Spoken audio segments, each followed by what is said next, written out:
Good morning. Here I am in Cologne, one day to the course, well rested and looking forward to the course greatly. This is going to be very much an experiential course for people learning about the power of the mind and the amazing abilities of the human mind, which helps to transform them in their lives and in their work with clients. We call it transforming therapy.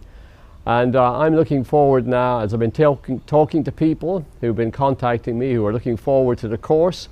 And each course is a little bit different. It covers essentially as much as possible we have learned about the mind through transforming therapy, which is the foundation of modern contemporary hypnoanalysis. So I'm delighted to be learning with people as I teach it and help them to understand themselves and to understand the processes that we work with our clients in greater and greater depth to do tremendous work with clients. Thank you very much for that.